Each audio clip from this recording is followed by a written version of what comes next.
ஆண்டவராகிய இயேசு கிறிஸ்துவின் நாமத்தினாலே உங்கள் யாவருக்கும் என் அன்பின் வாழ்த்துக்கள்.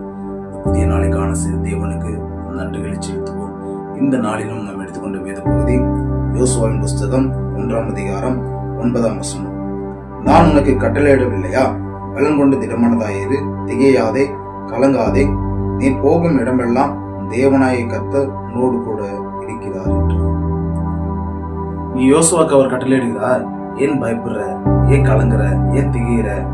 நான் மோசையோடு இருந்தது கூட என்ன பண்றேன்? கூடயும் இருக்கிறேன். யோசுவா கலங்கி நின்ற வேலையில, அவன் மனம் சோர்ந்து போய் நின்ற வேலையில அவர் சொல்கிறார், பலன் கொண்டு என்ன பண்ணு? திடமனதாயிரு.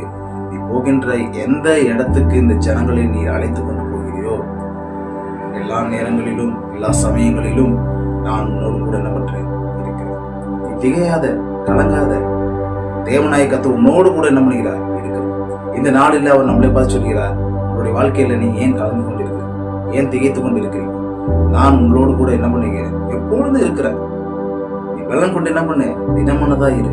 யாரு கண்டு என்ன பண்ண வேண்டாம்? பயப்பட வேண்டாம். நம்மளை உண்டாக்கின கர்த்தருக்கு மாத்திரம் நம்ம என்ன பண்ணலாம்? பயந்தா போதும்.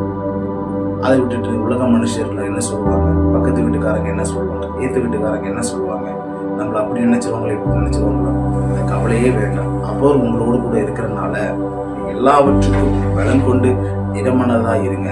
அவர் உங்களுக்கு தைரியத்தை தருவாரு, உங்களுக்கு நம்பிக்கையை தருவாரு. நீங்க என்னென்ன காரியங்கள் செய்கிறீர்களோ இந்த நாளில உங்களோடு கூட இருந்து அவர் செய்கின்ற காரியம் பயங்கரமானது. அதனால இதைகளும் சோர்ந்து போகாமல் இந்த நாள் முழுவதும் அவருடைய பிரசன்னம் மகிமை என்னோட கூட இருக்கும் என்று சொல்லி கண்களை மூடி நேசிக்கிறான் மீன்பவர்களுக்கு பிதாவே, இந்த நாளுக்காக நன்றி.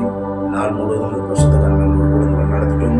தகப்பனே அப்பா, நாங்கள் எதை கண்டும் சோர்ந்து விடாதபடிக்கு, கலங்காதபடி உமது பலத்தால் இதை கட்டுங்க, ஆசீர்வதிங்க, வழி நடத்துங்க. முதலாமை இயேசு நல்ல பிதாவே.